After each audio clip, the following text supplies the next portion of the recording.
자, 오늘은 노르웨이 쪽으로 한번 가보죠. 1939년 9월 1일 독일의 폴란드 침공으로 제2차 세계대전이 시작되잖아요. 그리고 한참 서부전선에 열중을 해서 프랑스로 공격을 해 들어가야 되는 이 시기에 독일이 북쪽으로 기술을 돌려요. 그리고 군대를 노르웨이로 보내죠. 지금 어떻게 정리가 되어 있냐면 노르웨이에 있는 전쟁 물자를 확보하기 위해서였다. 부동항을 확보하기 위해서였다. 이렇게 알려져 있는데 그렇지 않은 측면이 있습니다. 과연 히틀러가 무슨 생각으로 1940년 노르웨이에 군대를 보냈을지 알아보도록 하겠습니다.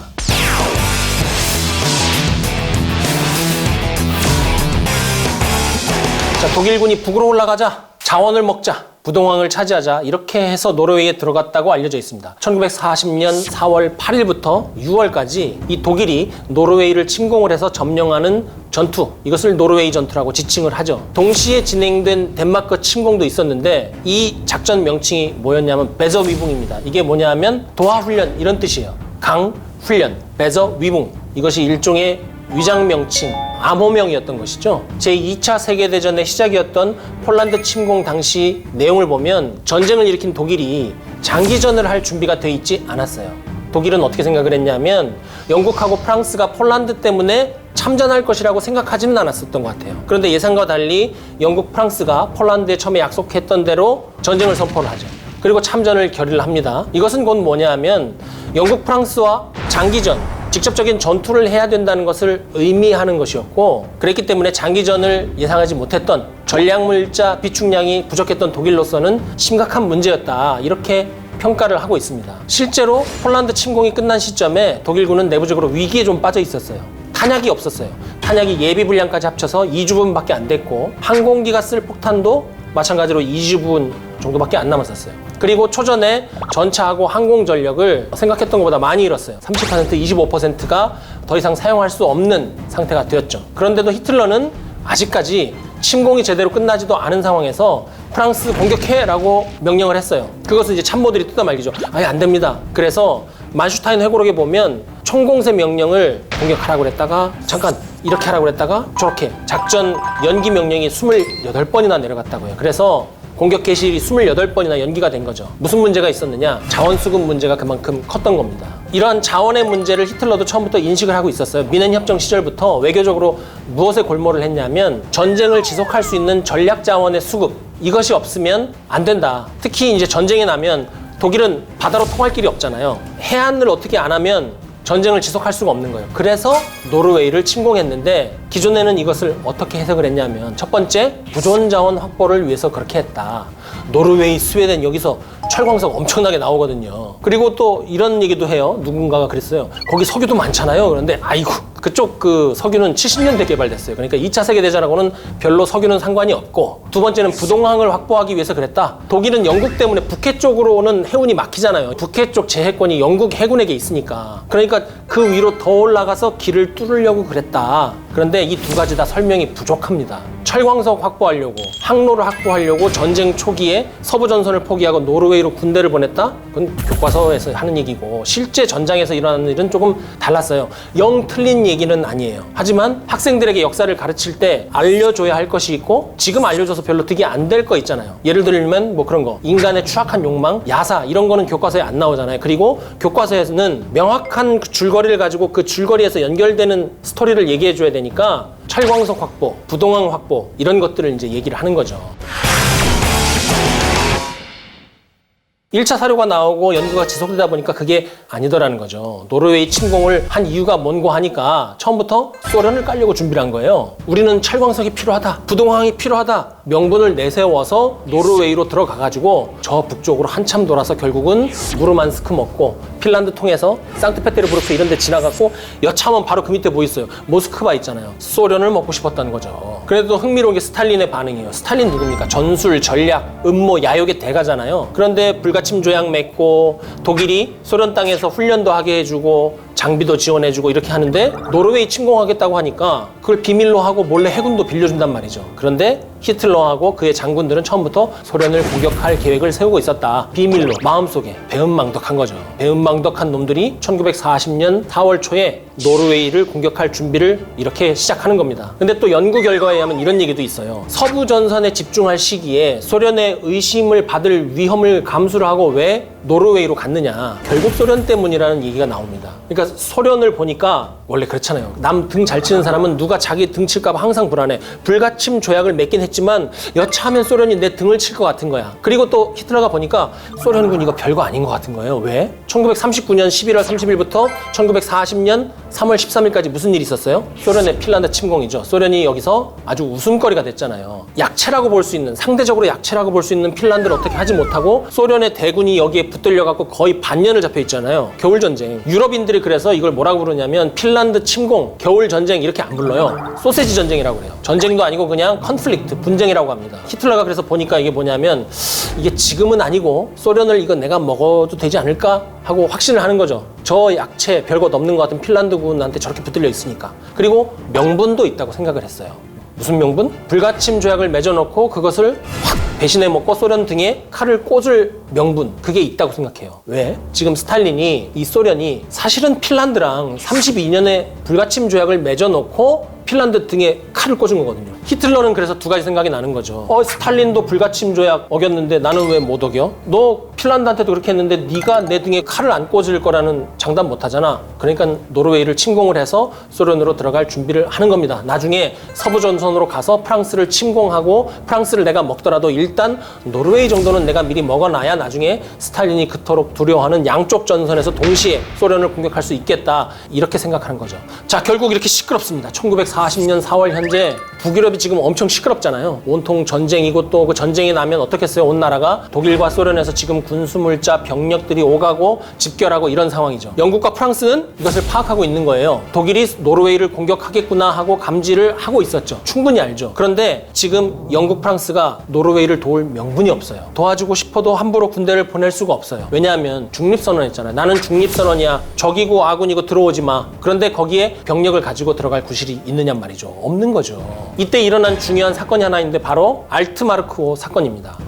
알트마르크호가 위장 보급선이다, 군용 선박이다, 해석이 다 다른데 일종의 사략선입니다. 사략선이라는 게 뭐냐면 유럽에는 중세 이후부터 사략선이라고 해가지고 그 바다, 연안 출신의 주로 어부들이죠. 이들이 왕실 정부하고 계약을 맺고 전쟁이 나면 그 지역, 바다를 잘 알 거 아니에요. 민간선 상선인데 해군 작전을 지원을 하는 거예요. 그래서 나중에 이 사략선 선장이 전설의 해군 지휘관이 되는 경우도 많고 귀족으로까지 가는 경우도 많았어요. 어쨌든 이 알트마르크호는 사략선 같은 거였다. 뭘 했냐면 영국군 포로를 싣고 독일로 이동하고 있었어요. 독일배예요. 이게 이제 영국 쪽으로 가까이 가면 제해권을 장악한 영국 해군에게 걸릴 가능성이 있으니까 북해 쪽으로 안 가고 노르웨이 쪽에 이렇게 딱 붙어서 알트마르크호가 가고 있었단 말이죠. 영국군 포로를 싣고. 그런데 노르웨이가 그걸 보는 거예요. 자기 쪽으로 오니까 이게 뭐야? 스톱! 가진 거 내놔봐. 안 내놓으면 센터 깐다. 이렇게 된 거예요. 그런데 알트마르크호가 그 상황에서 뒤를 보니까 북해 쪽에서 영국 해군이 쫓아오고 있네. 그래서 일단 노르웨이에 구조 요청을 보냅니다. 야,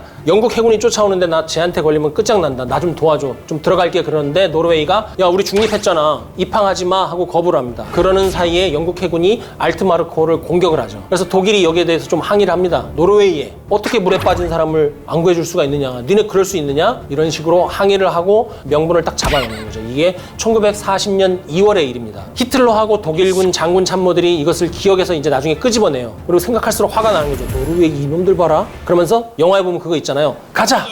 막 가자! 이렇게 해서 노르웨이로 들어가는 겁니다. 2달 지났는데 1940년 2월의 알트마르크호 사건은 1940년 2월인데 이거를 명분을 삼아서 1940년 4월에 노르웨이를 공격하는 거예요. 니네 2달 전에 왜 그랬어? 나한테 왜 그랬어요? 정말 모르겠거든요. 나한테 왜 그랬어요? 이러면서 공격하는 거예요. 자, 그래서 망설임 1도 없이 독일 해군이 4월 3일에 노르웨이를 향해서 출발합니다. 그리고 그 다음날 영국 해군도 출발을 해요. 영국 해군이 왜 출발을 하냐면 저거 막아주자 그게 아니라 노르웨이 저거 남줄 바에는 우리가 먹자 뭐 이런 생각 아니었겠어요? 그런데 영국 해군이 독일 해군을 못 찾아요. 기존에 나온 연구들을 보면 영국 해군이 자신들의 앞바다 그쪽으로 지나서 독일 해군이 갈 것으로 생각해서 못 찾았다고 하는데 그게 말이 됩니까? 뭐 무슨 영국 해군이 동네 술래잡기 하는 것도 아니고 뭐 해군이 바다로 가면 뭐 망원경으로만 보는 게 아니잖아요. 공군, 해군 정찰기 이거 뒀다 뭐합니까? 그렇게 노르웨이가 중요하면 그걸 왜 못 찾아요? 다 투입해갖고 찾을 수 있지. 그리고 정말 못 찾은 게 아니에요. 기록에 보면 4월 8일에 영국이 항공정찰을 통해서 독일 함대가 동시다발적으로 노르웨이 쪽으로 이동하는 것을 확인을 해요. 그런데 그것을 봤는데 뭐라고 파악을 했냐면 영국 상륙작전으로 파악했다고 돼 있어요. 그러면 우리는 또 생각을 하죠.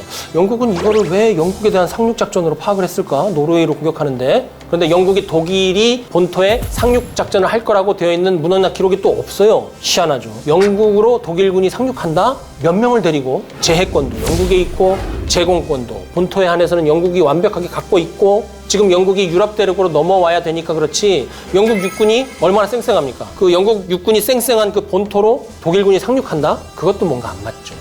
그러니까 이때 영국은 어떤 판단을 한 거냐 하면 이 독일 해군 함대가 영국으로 상륙한다 이게 아니고 다시 한번 영국 해전하고 결전을 벌여서 제1차 세계대전 때의 수모를 갚고 영국 해전을 일단 축차적으로 소모를 해서 다음을 도모하겠거니 이렇게 판단한 겁니다. 영국 해군이. 왜요? 제1차 세계대전 때 이거랑 똑같은 일이 여기서 발생했거든요. 1916년 5월 31일의 일입니다. 해전 좋아하시는 분들 다 알죠? 유틀란트 해전. 제1차 세계대전에서 가장 컸던 해전.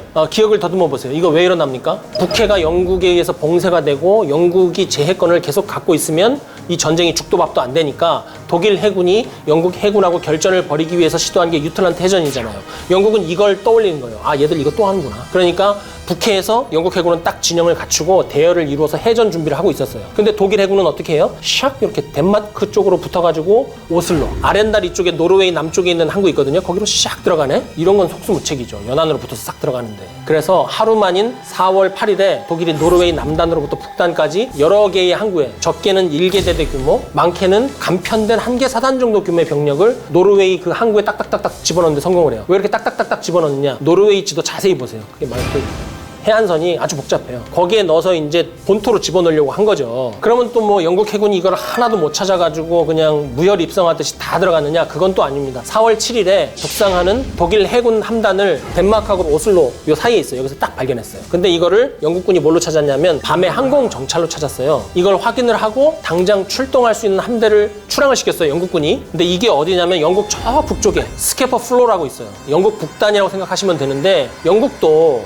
독일군 발견했다고 다 출동시킬 수 있어요? 만약이란 걸 생각해야 되잖아요. 독일이 영국 본토 쪽으로 만약에 상륙을 하면 어떻게 해? 그러니까 북쪽에 있는 함대를 뺀 거예요. 남쪽에 있는 함대는 그대로 두고 그럼 됐네. 가서 잡으면 되겠네. 영국 해군이 독일 해군 잡겠네. 아닙니다. 스케퍼 플로에서 덴마크 앞바다까지 한 780km 정도 돼요. 멀지. 반응 속도가 느려요. 그러니까 전면적인 해전은 일어나지 않았고 함대-함의 산발적인 교전이 이어지죠. 어쨌든 이렇게 산발적인 교전이 일어나는 가운데 노르웨이에 독일군이 대대에서 사단급이 곳곳에 이제 들어가니까 4월 10일에 노르웨이를 점령 완료를 해요. 4일 만에. 그러면 이제 노르웨이는 왜 이렇게 빨리 붕괴됐나? 뭐 했나? 핀란드 그렇게 해를 넘겨서 버텼는데 얘는 뭐 한 거야? 노르웨이 별거 아니네? 이럴 수 있잖아요. 이게 이렇게 된 이유가 지형을 보면 답이 나옵니다. 우선 이게 노르웨이가 길고 좁아요. 그리고 대부분의 영토가 바다를 접하고 있잖아요. 그런데 아까 말씀드렸잖아요. 독일군이 노르웨이 6개 주요 항구에 상륙작전을 해서 집어넣었다. 그러니까 상륙에 성공만 하면 그 일대는 완전히 점령이 되는 거고 거기서 이렇게 조금만 들어오면 그 일대가 완전히 점령되는 거죠.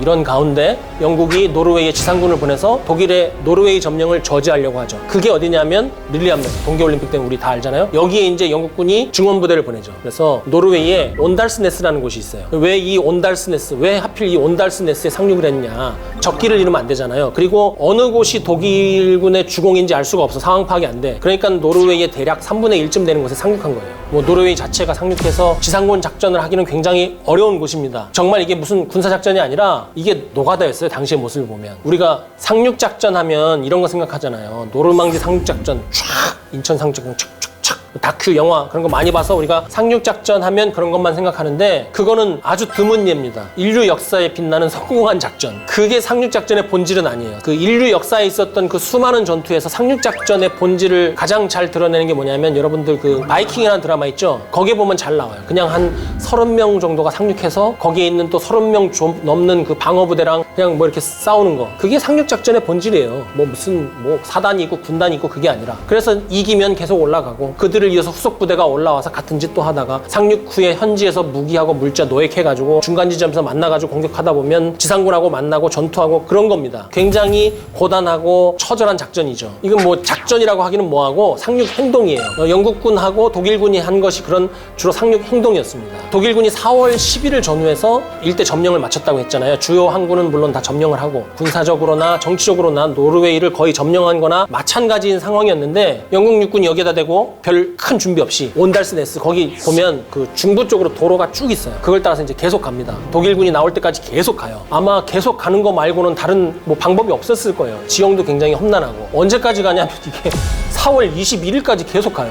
왜 계속 갔을지를 한번 생각을 해봐야 되겠죠. 이런 게 중요한 확인 포인트입니다. 영국군이 계속 21일까지 남쪽으로 내려간 이유는 영국군하고 프랑스군이 상륙할 수 있는 남쪽의 주요 기지를 하나 확보하기 위해서 간 거예요. 그러니까 독일군 만나서 싸우러 간 게 아니라 이미 독일이 핀란드 남쪽하고 덴마크 일대 항구 내륙 기지를 선점했기 때문에 영국 프랑스군이 그쪽으로 못 가잖아요. 그러니까 북쪽에 상륙해서 남쪽으로 내려온 부대가 어떤 기지를 되찾고 영국군 10만, 프랑스 5만 정도 가지고 스칸드나비아에 진입을 해서 독일군을 여기서 몰아낸다. 이게 계획이었단 말이죠.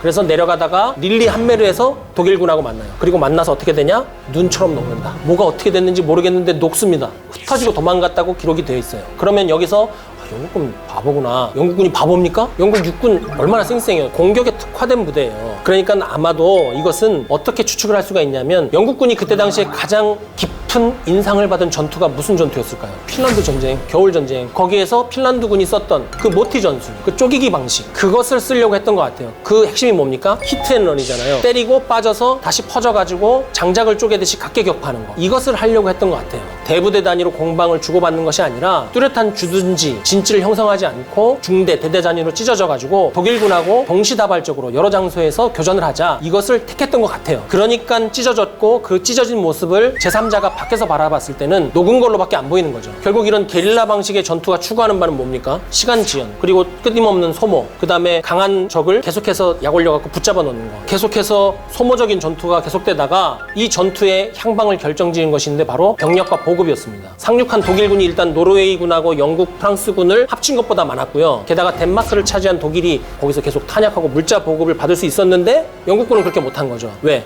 멀기도 좀 더 멀고 영국군은 혹시나 독일군이 상륙할 것에 대비도 해야 되고 프랑스에 원정군 보낼 준비도 해야 되니까 노르웨이에 그렇게 많이 때려박질 못하는 거죠. 병력하고 물자를. 그리고 또 독일군 공군, 독일군은 항공지원 화력이 지상을 휩쓸고 또 전차가 또 투입이 돼요. 거기에 노르웨이군이 그러니까 완전히 사기가 꺾인 거죠. 핀란드 때와는 달라요. 핀란드 군들처럼 그렇게 버텨내질 못해요. 다른 곳도 다 마찬가지입니다. 산발적인 교전 상황이 4월 전체에 거쳐서 이어진 거예요. 결국 나중에 영국군, 프랑스군이 들어갔다고 그랬잖아요. 5월 말에 철수를 결의를 해요. 그리고 6월 초에 노르웨이 내각이 영국으로 망명을 합니다. 그리고 나서 이제 연합군은 6월 8일에 완전히 철수하죠. 노르웨이 침공, 독일의 성공. 그래서 이제 이곳이 어떻게 되냐면 체코, 폴란드, 덴마크에 이어서 독일령 노르웨이가 되는 거죠.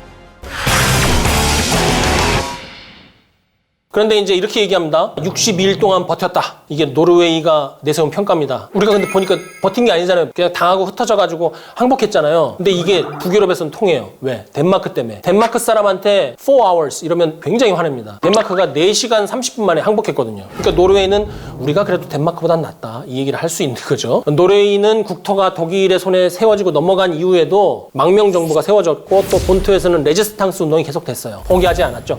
국민들은 포기하지 않았습니다. 노르웨이 망명군이 영국에서 창설돼가지고 전쟁 기간 내내 연합군하고 같이 작전도 했고요. 육해 공군을 다 거쳤어요. 그리고 특히 노르웨이 해군이 큰 활약을 합니다. 그 다음은 공군, 그 다음은 육군이 잘 싸웠고요. 근데 결과적으로는 어쨌든 노르웨이는 독일 손에 넘어갔다. 독일은 목표 달성한 겁니다. 그리고 노르웨이에서 철광석 등 자원을 가져갔고 공군을 거기서 발진시켜가지고 영국 북쪽을 공격했으니까 독일은 상당한 이득을 본 셈이죠. 어쨌든 그 노르웨이를 차지함으로 인해서 영국군이 다른 곳으로 전환되지 못하게 막는 역할도 했고 영국의 피해도 줬고 나중에 이제 독일이 소련을 공격하는 어마어마한 악수를 두긴 했지만 어쨌든 히틀러가 생각했던 대로 노르웨이를 소련 침공을 위한 중간기지, 출발기지, 병참기지로 잘 활용을 했으니까 노르웨이 침공이 성공한 것만은 사실이라고 할 수 있겠죠. 2차 세계대전의 발발 원인, 1차 세계대전에서 졌잖아요. 독일의 징벌적인 조치, 심신이 피폐해졌고 나라가 전쟁을 더 이상 할 만한 꼬라지가 아니었어요. 국민들은 또다시 전쟁을 원하고 프랑스 국민들 뭐라고 얘기를 했을까요? 제2차 세계대전이 일어날 그 당시에 양측 국민들은 어떤 생각을 갖고 있었나? 그들의 마음속에 있는 그 울분, 울화 그런 것들은 교과서에는 없는 것 같아요.